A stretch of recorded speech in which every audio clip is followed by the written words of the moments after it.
Hi, I'm Reggie Turner. I'm here with Jim Miller and Terrence Moore. Flipside starts right now.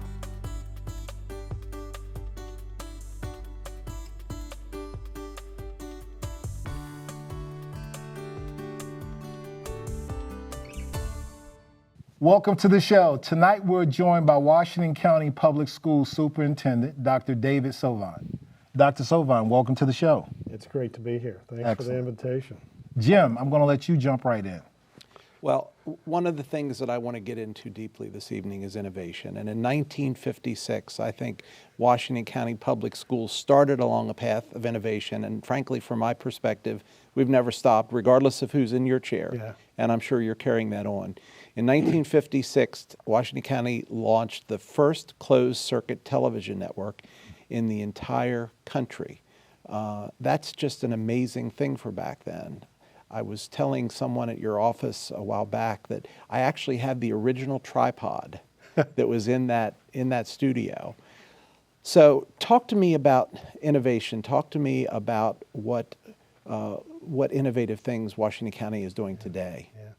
Well, Jim, you've captured it in terms of the history lesson there.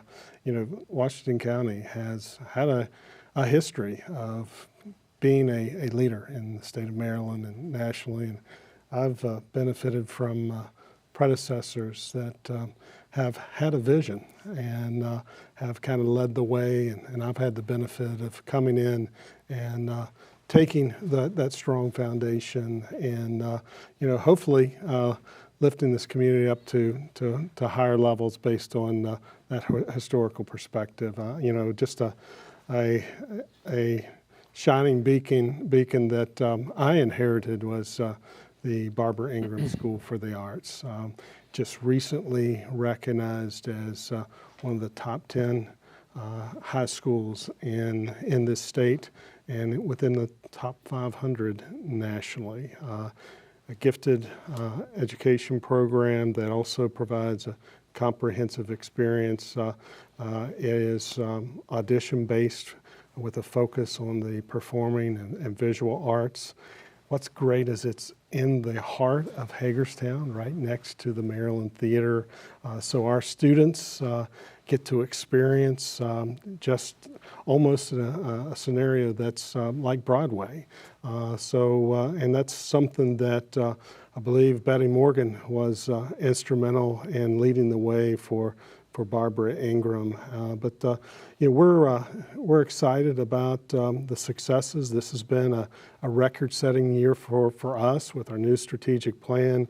We've focused on student success and increasing rigor and access and opportunities for all of our students. And proud to share that not only have we increased our dual enrollment and advanced placement participation, but our students are achieving at very high levels. I want to lift up the partnership that exists between WCPS and Hagerstown Community College. Dr. Klauber and I and our team members are joined at the hip, and our students benefit from that. We are viewed and lifted up as the gold standard for dual enrollment. This past year, we've not only over the last couple years, but certainly this year, we've more than doubled our dual enrollment participation. And students at our high schools, typically in their junior and senior, some cases their sophomore years, have opportunities to engage in rigorous college content either at one of our 7 high schools, at the home center, or at HCC. And they're performing. Whether it's at HCC or the courses at the high school, our average success rate is, students are like in the mid 90% in terms of success rate. Advanced placement, it is truly a record-setting year. We hit an all-time high. They've been monitoring our advanced placement overall scores for nearly 25 years. And we had the highest pass rate this year with the highest number of participation in the advanced placement assessment, right around 70% pass rate. We had of our 7 high schools, 6 of those 7 set records that have gone back nearly a decade. So we're excited about our strategic plan and the opportunities, the rigorous learning experiences that we're providing to all students. My daughter graduated from Williamsport High School just recently, actually a year ago now, and I was surprised when she came out because she was dual enrolled, and I said, well, now she wanted to go to HCC. I said, that's great. I said, you know, that's going to be a couple years. She said, oh no, Dad, I've only got like 2 semesters because I got all these credits in high school. Yes. And I mean, she went into HCC having graduated a year early from high school as a sophomore. Yeah. That is real progress. And by the way, my pocketbook didn't mind either. Yeah, what a value for our parents and students. As you mentioned, we have a number of our students that are walking out as high school graduates with 1 and 2 years of college under their belt. What a savings to parents. In many cases, we see students going on getting a bachelor's degree in 2 or 3 years, and then also benefiting from the university systems of Maryland at Hagerstown with multiple options with reduced cost, and they can live at home and have a bachelor's degree, a master's degree without debt. Well, and this is putting, in my view, and we're fortunate we could have afforded to send Faith to college, but it's putting at least the associate's level degree within the reach of every student in Washington County that Access wants to it. education. I mean, that's incredible. Yeah, absolutely, and thanks for bringing that up. And access and opportunities it's a key priority of our strategic plan.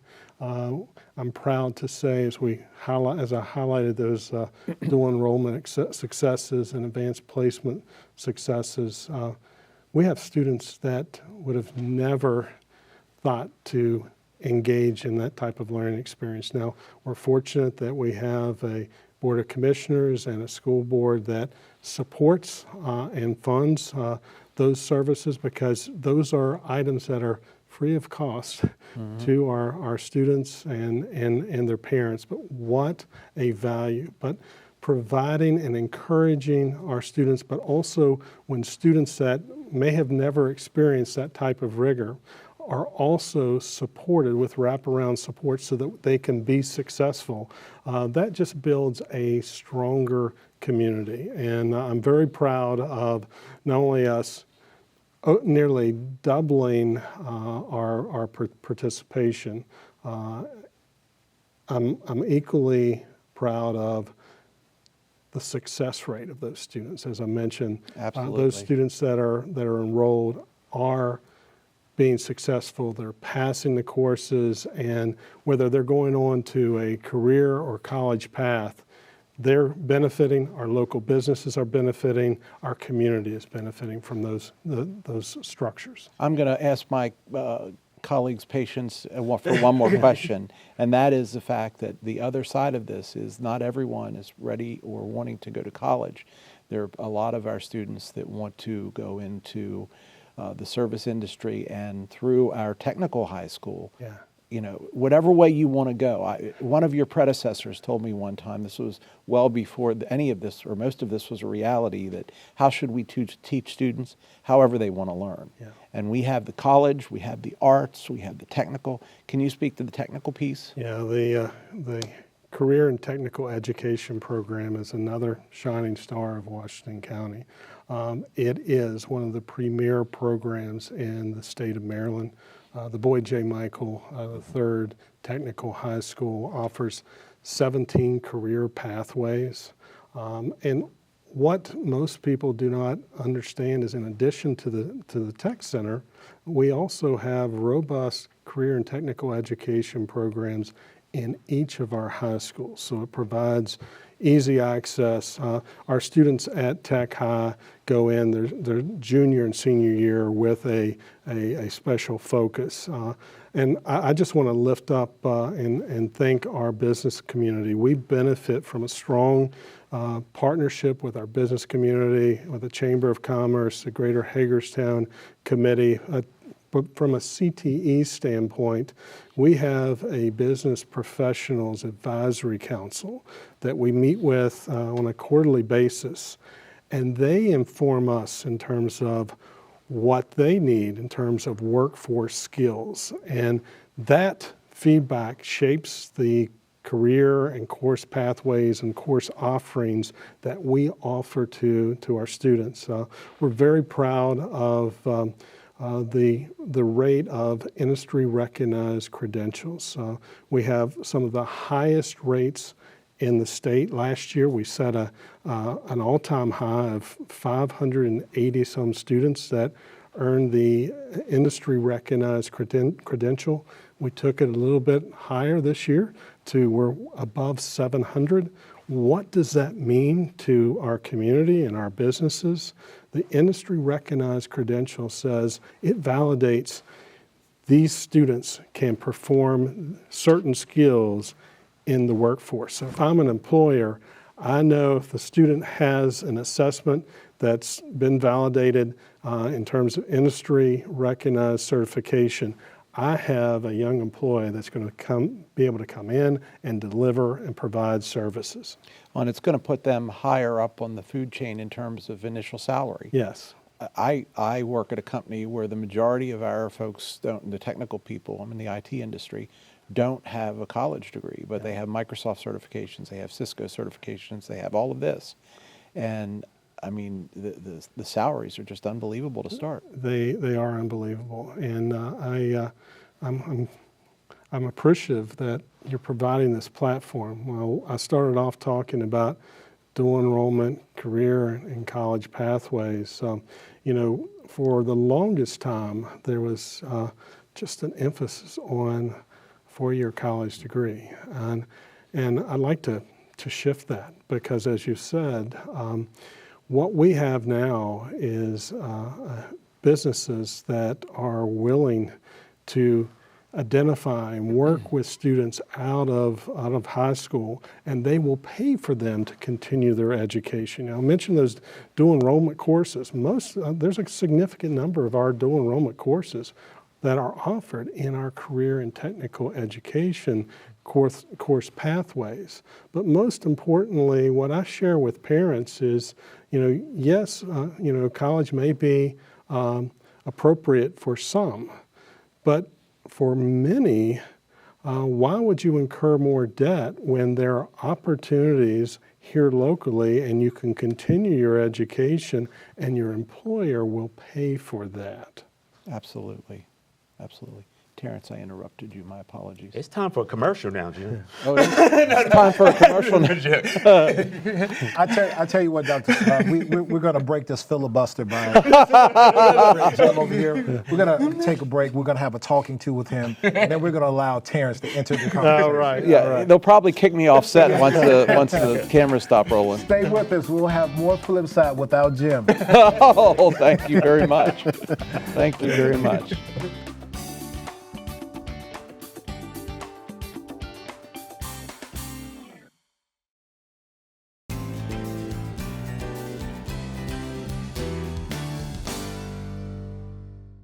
Welcome back to the show. We're still joined by Dr. David Sovine.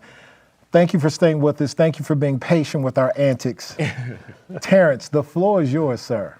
You said so many great things. First, talking about the Barbara Ingram School and its location. I always say, I don't think there's a problem in the world that can't be solved through education. So thank you for all you do, first of all, for our students and for our community.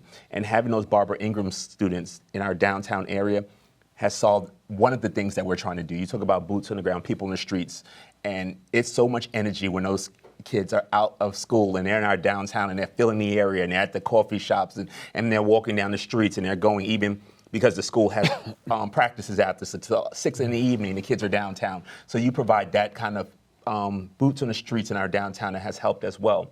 And one of the things I did learn when I came here was something that plagued us, was called brain drain, that I heard often, that a lot of individuals will go off to college and not bring that knowledge and those skill set back into the community. Mm-hmm. And your relationship with HCC has addressed that as well, because now there's a connection more so to the community in their college education. So I want to thank you for that.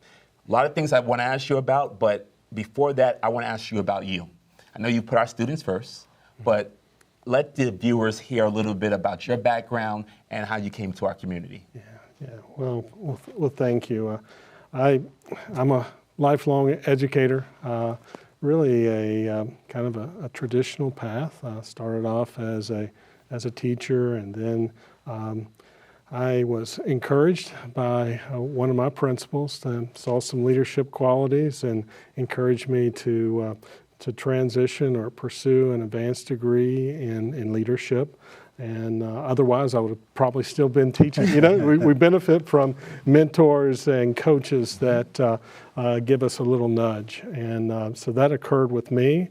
And so my path was, I spent some time as an assistant principal and principal at multiple levels, elementary, middle, and high school, before I moved in to a curriculum instruction central office position, and then the superintendency, most of that in Virginia. 11 years as a superintendent in Frederick County, Virginia. 32 years in Virginia before seeing the light and coming to Washington County and in Maryland. I have the privilege, this is my 4th year serving as a superintendent, but as I mentioned, I'm a product of public education, and I felt that it's my why, my vision, if you will, or responsibility to give back and to coach and inspire students that may not have the confidence, but they have the talent. They need that nudge, and I know I benefited from that.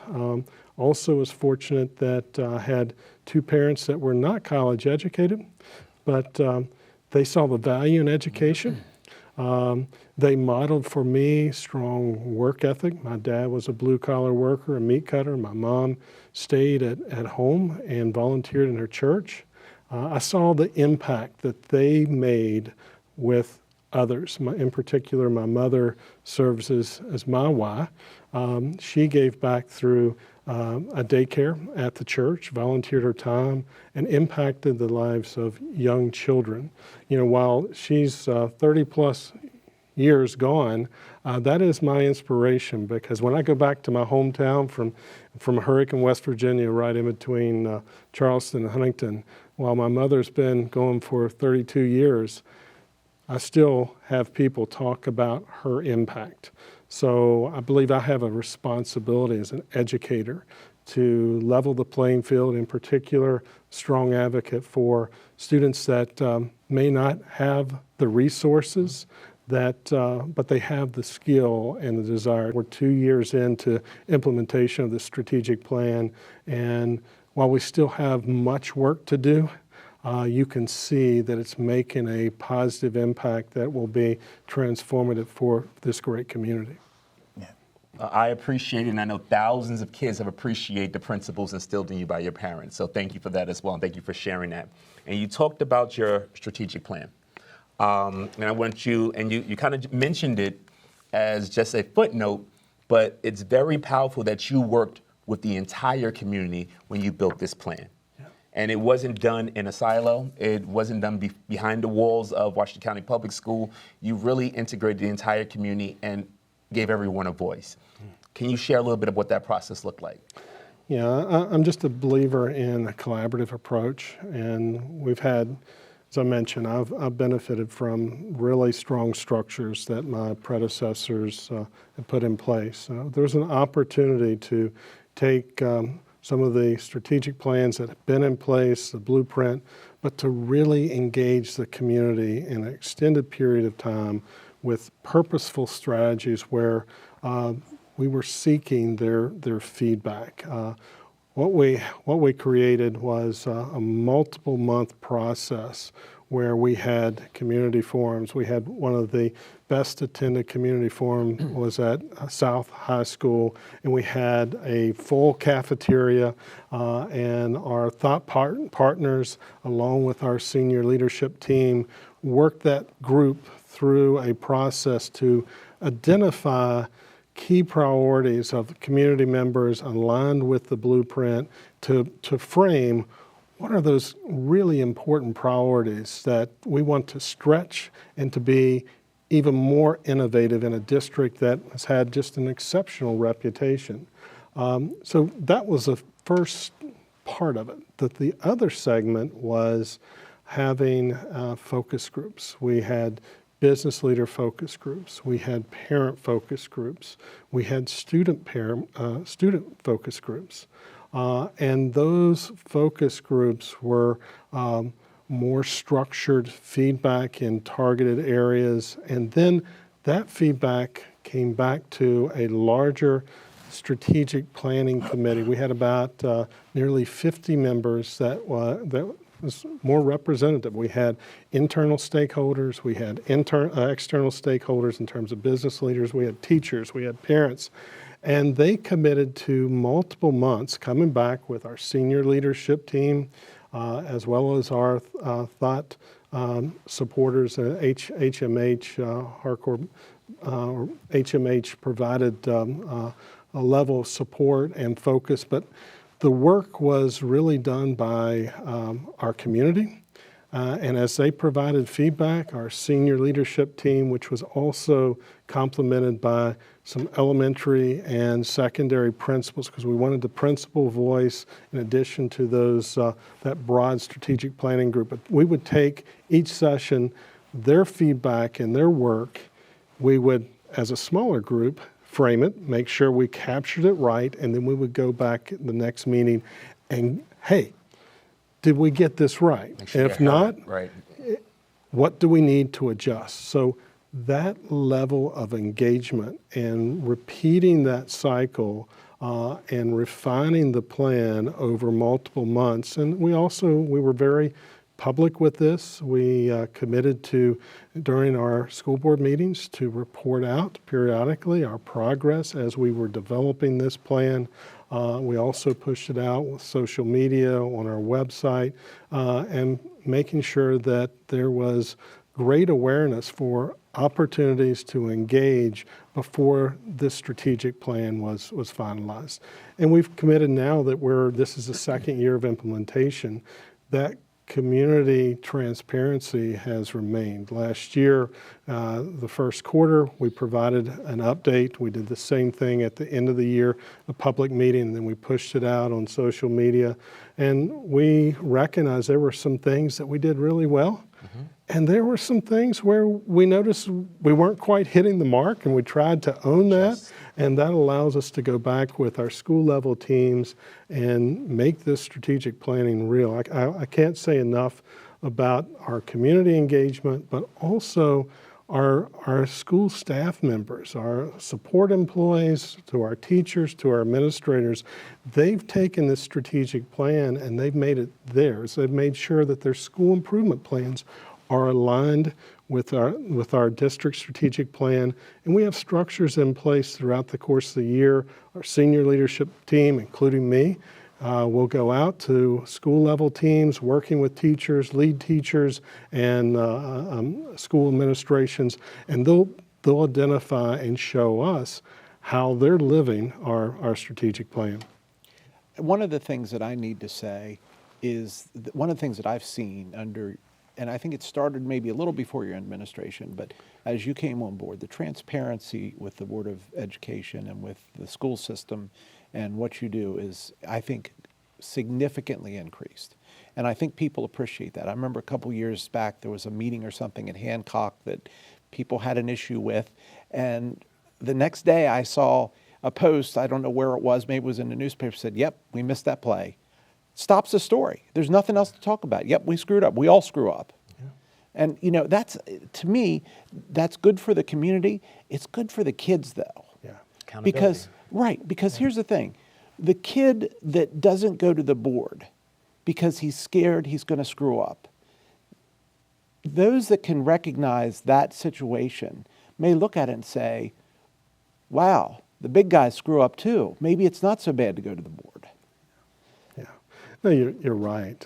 Some of life's best lessons, both personally and professionally, is when you don't hit the mark. Yeah. And it's how you own, take responsibility, how you reflect on why you didn't hit the mark and what adjustments you've made to make sure that you're not repeating that. But that, as business leaders, we know, and entrepreneurs, it's all about learning from the failure and making adjustments to get it right. And in many cases, it takes multiple tries. So in our strategic plan, a big part of this is teaching persistence and sticking to something, and the importance of showing up and being truly engaged and working collaboratively with one another, because the best learning occurs when we're working together and learning from one another. There was an entrepreneur in Hagerstown who the stadium at North High is named after, Mike Callis. And Mike Callis, when I was a young man, we were on a United Way committee together, and his quote to me, and I don't think this was an original quote by him, but I heard it from him a dozen times more, was, "The world is run by those who show up." Yeah. And that has stuck with me the entire time, and that's absolutely true. Yeah. That's absolutely true. That's why there's been a renewed focus on attendance. What we see is we have very strong attendance rates, but we recognize that those students that are with us perform well.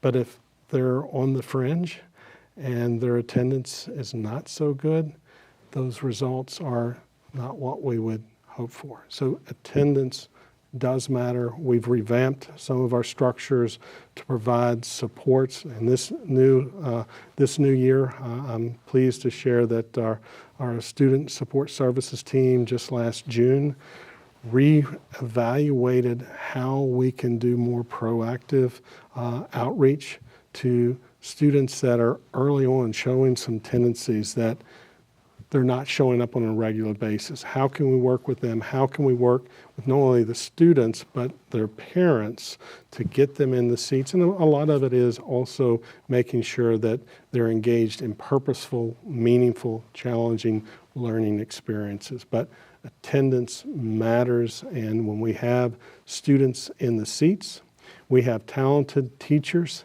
that bring out the best in them, but we need them in our classrooms on a regular basis. And the same thing holds true with businesses. You can't run a business if your top employees are not there. Right.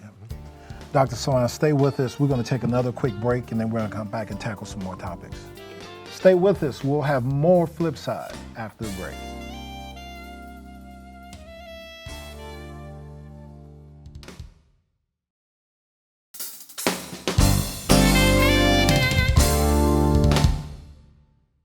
Welcome to the show. Dr. Sovine, thank you for staying with us. We've talked about a lot of things today.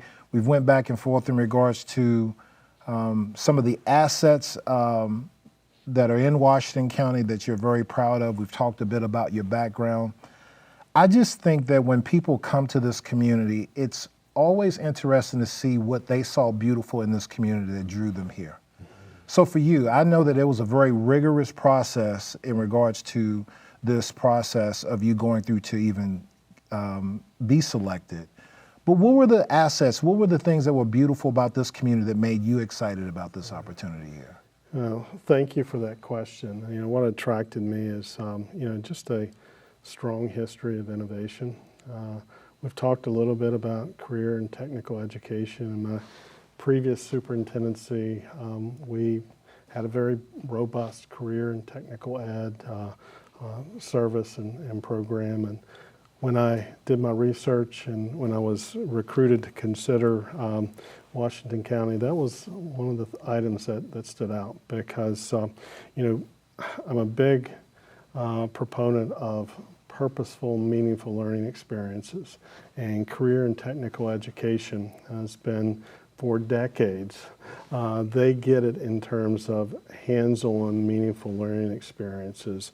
And I believe it's probably our best example of how we can transform the high school learning experience. Because when you think about high school, probably when we were going through, very little has changed in terms of that learning experience.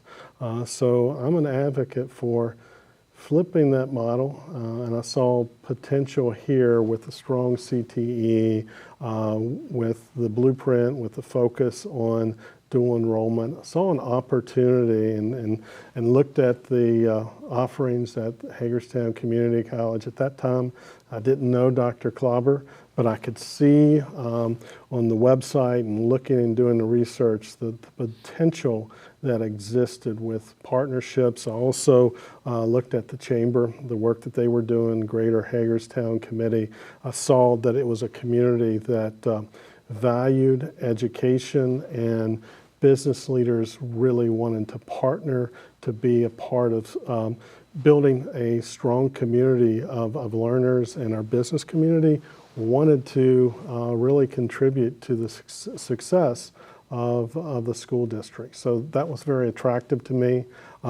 Process matters. I talked about the strategic planning process. I valued the fact that community members and leaders and influencers were a part of the private selection process. It was rigorous. It was engaging a full day with business leaders and working with student groups, and I believe that level of engagement allows us to make sure that it's the right fit both ways for the community and also the employees. So those are some of the big components that attracted me. The other piece is I think Washington County has the best of multiple worlds. It's a good representation of our nation. We have the urban center in Hagerstown, and then we have a suburban feel, and then we have a rural feel. Right. So, it's a district that I think creates a melting pot where we can serve as a model for other communities, and that really attracted me to Washington County. Excellent. Jim? I want to go back to the strategic plan for a minute, because in my entire life I've heard about the difference between business and academia. You put them in the same room and you said, figure this out. Yeah. What were, from your perspective, the aha moments for either of those groups? It's kind of amazing. We may have used different vocabulary, but more often than not, there was agreement on the most important things that we wanted to see from our students and our learning community.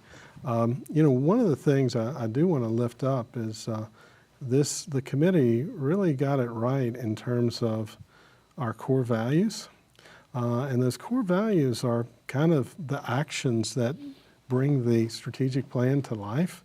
And you'll see, I think I've provided you with a little trifold that as I'm having small group one-to-one meetings, I'll pass those out so I can share how we're living our strategic plan each and every day. But our core values, we have lifted that up on a quarterly basis. We have the Gold Compass Awards, and we've created opportunities for all of our employees.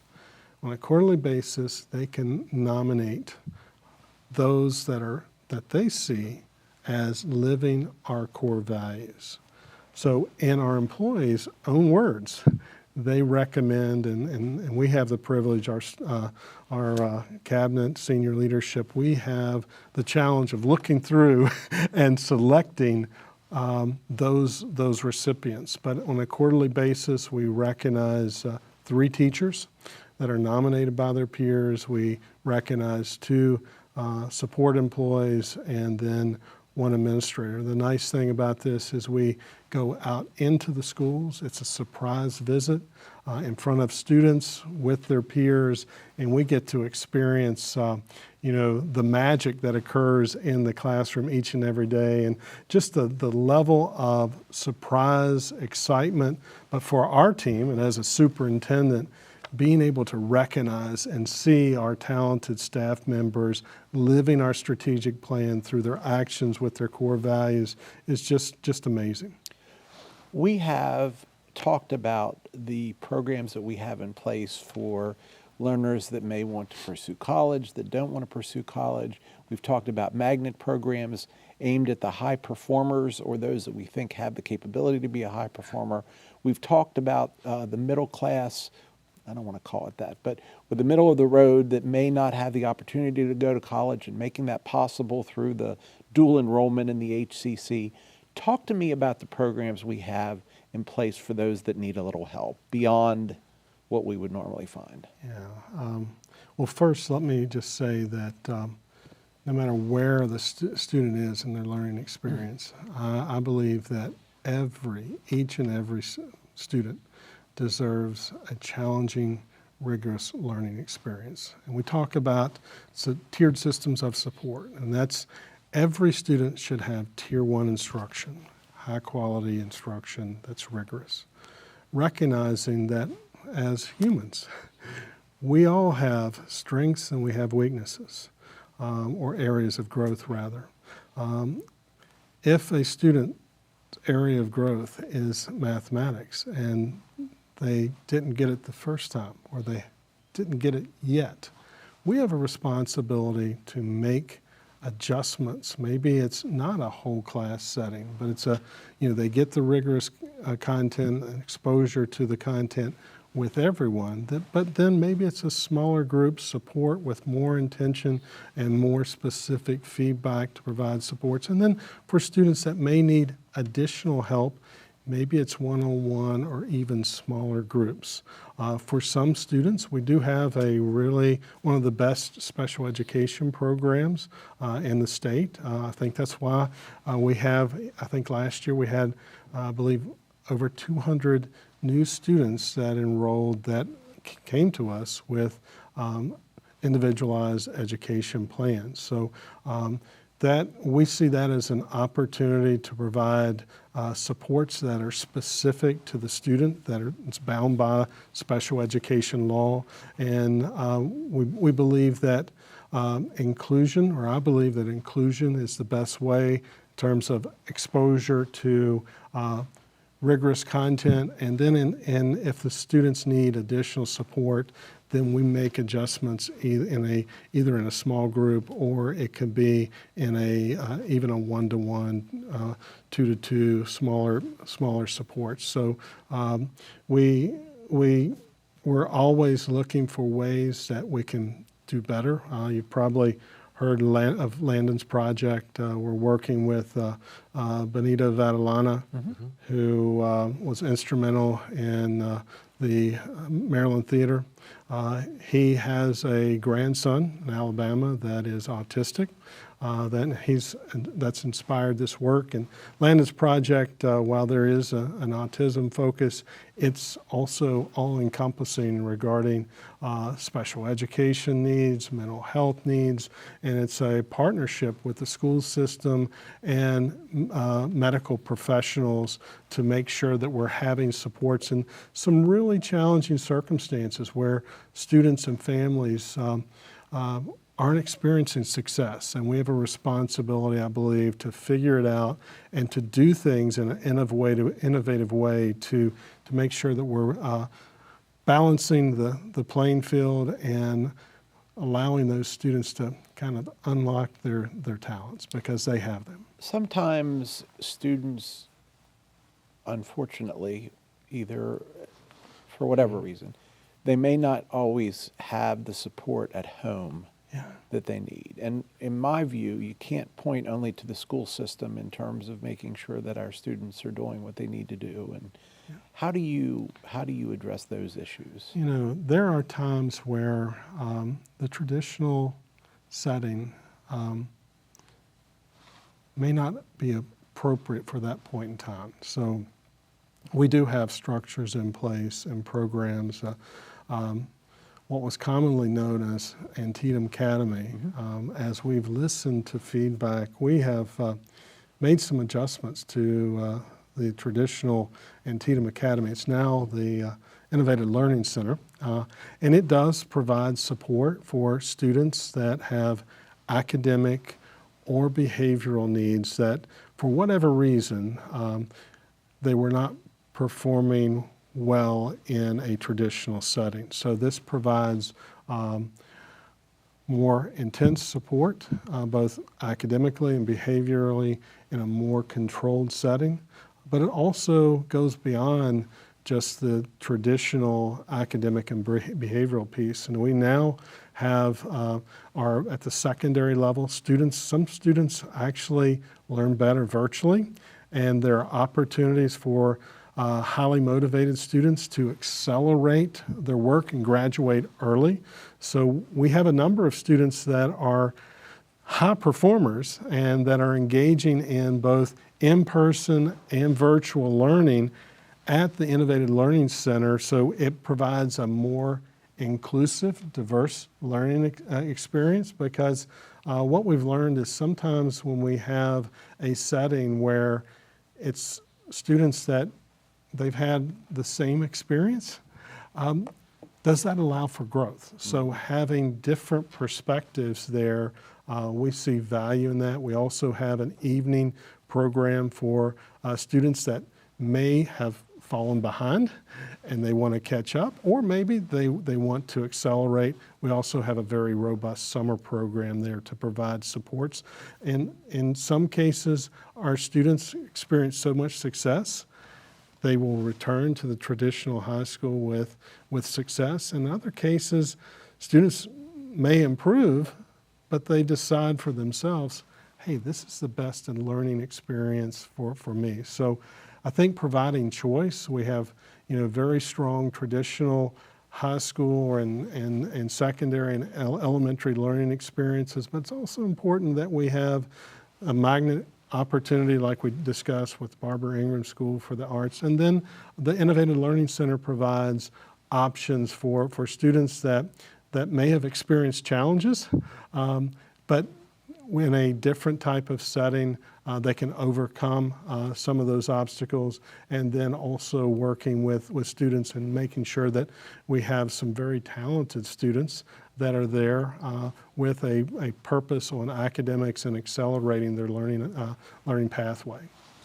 Yeah, that's amazing. And I would love to hear a little bit more with that same question about your English learners, but I think we got to take another break. We got to take another break, and I'm coming to you. We got to shut Jim off again.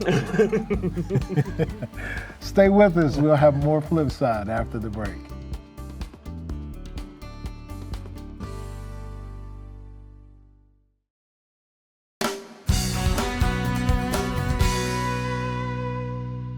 Welcome back to the show. Dr. Sovine, thank you for staying with us. A lot of great information.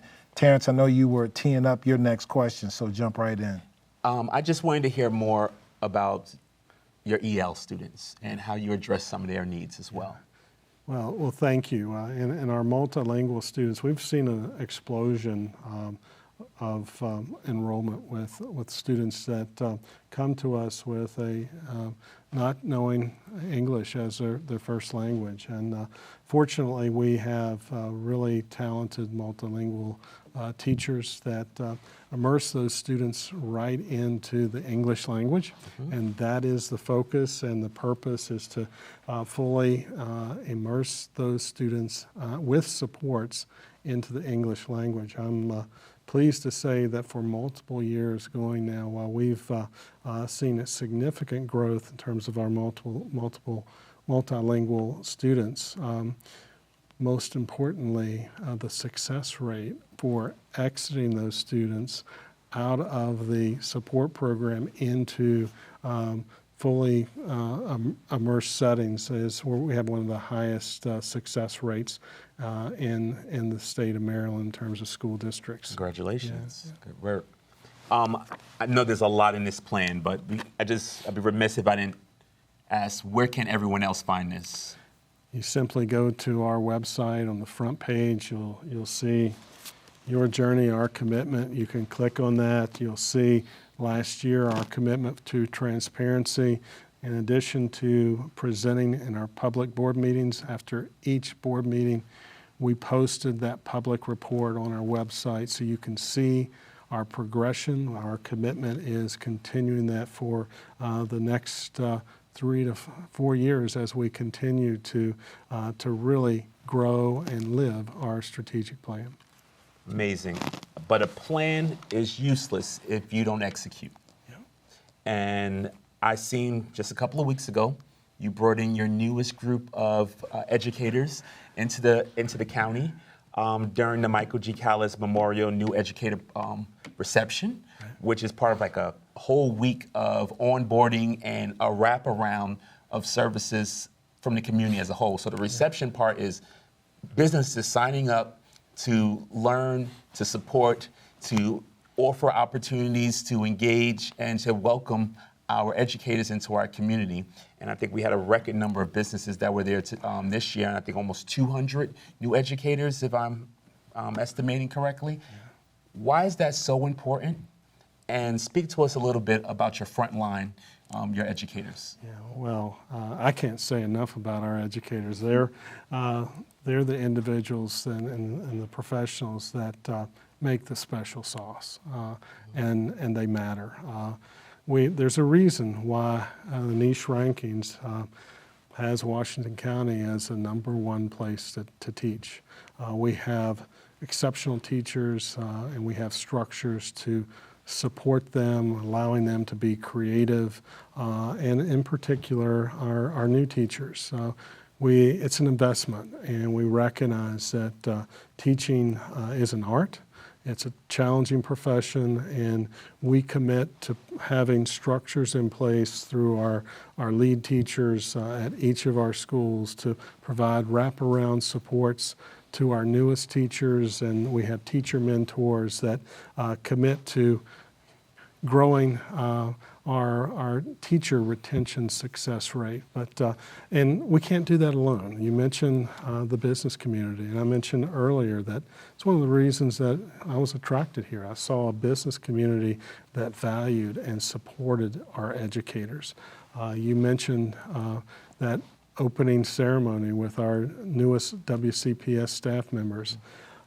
That successful day was led by our business community, and you live it not on opening week but throughout the course of the year. And our teachers, our leaders, we appreciate what the Chamber, the Greater Hagerstown Committee, and all the businesses in our community do to support the work of our educators. Well, thank you to them as well. Jim.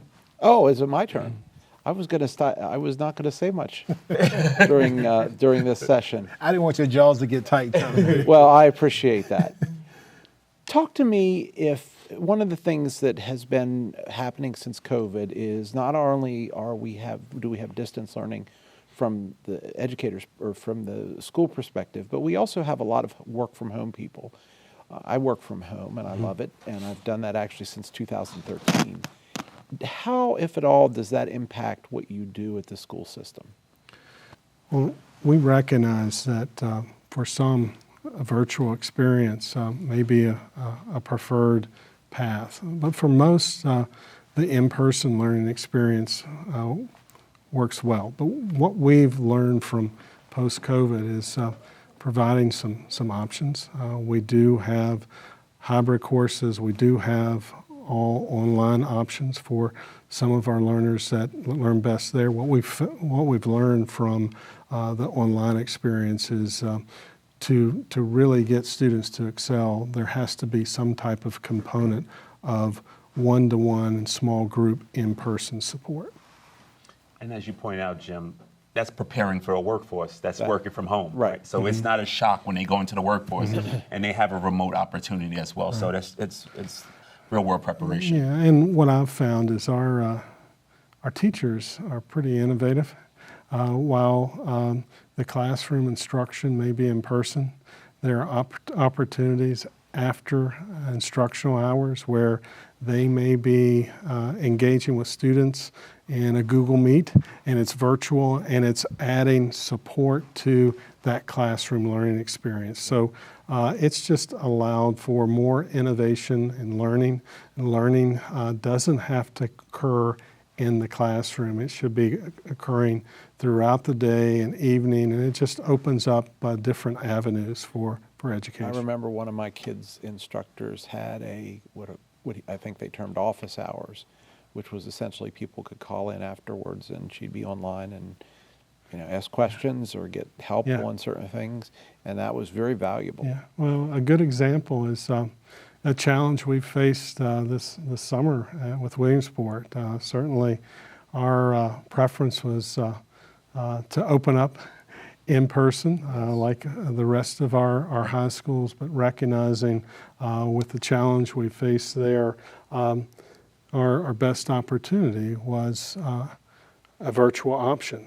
But thanks to our community, thanks to the desire and the will of our educators, we're delivering an online experience unlike anything that's been delivered before. We do have students that may fall under the special education umbrella and or have a 504 plan. We're giving them a one-on-one, or actually not a one-on-one, but an in-person option through our services at USMH, where our teachers at Williamsport are housed. But probably most importantly, not only I'm proud of how our teachers have embraced and delivered the online piece, but they've taken it to another level because they're still offering in-person options after hours. Our community, many of the churches and businesses are offering space after the instructional day where our teachers can join students in small groups. So we have the benefit of both worlds where not only are they learning virtually, but in person. And then the other component that is different than the pandemic is all of our sports and performing arts, homecoming, all those events are occurring. Yes. And many of them, like we have an opening night in football, and the band performances have not stopped. And I want to take this opportunity to thank our learning community, our educators at Williamsport, the leadership, most importantly, the community. The community has rallied around Williamsport students and our teachers to make the most of a really challenging circumstance. Well, and I think the transparency that we talked about earlier and how transparent the school system was on saying, we're trying to do something good and add value to the school, and we found this and we haven't fixed it yet, so here's the best thing to do. I think that provides incentive for local community leaders to step in. Yeah. Can't help if you don't know the problem, right? Well, and who here at this table hasn't had a construction project that went off kilter a little bit, Well, right? and I'll just mention a couple things. Never heard of that. If you're not familiar with the circumstances, I encourage you to visit our website. We do have a web link that provides updates regarding our progress. We've committed nearly, since the incident in July, nearly on a weekly basis, we've pushed out to our Williamsport parents communications. We actually have a school board meeting coming up on September the 16th. An agenda item is going to be an update regarding the progress with the facility at Williamsport High School, as well as highlighting the many instructional successes that are occurring both in person as well as virtually as we navigate this challenge that will likely be with us for the first semester. Yeah. Well, and it gives the teachers an opportunity to innovate, because this is not the last challenge we're going to face. Right. And whether it's their school or another school in our district or another school somewhere else that Yeah. we can provide help to. It's the resiliency piece. Absolutely. In the challenging circumstance, it's how we respond and how we pull together, and we're resilient to achieve the ultimate goal, and that's providing strong learning experiences for our students. Dr. Sovine, thank you very much. I think the message that the community can get is it's all hands on deck for education, for students, parents, just the business community, all hands on deck in regards to the success that you're seeing and the plans of what you have in your strategic plan going forward. And it's hard to think that 4 years has gone by since you've been here in the community. So congratulations to you, and we look forward to having you back to hear about the next. We have great one step. more thing that you wanted to ask about, though. Well, yeah. Before we do let you go, are there any other projects or aspects of your educational experience that you wanted to highlight before we left tonight? What I think about probably the most significant message is, think about the partnership with our businesses in the apprenticeship program, which is one of the strongest programs in the state. And I'd like to maybe hit on the reading tutor apprenticeship program because Tell us about that. yeah, the reading tutor apprenticeship program provides learning supports for our first and second grade students that maybe are striving to read and they need additional supports. So we have about 34 of right now, or last 3 years, we have 34 juniors and seniors that we train in the science of reading, just like we do with our teachers.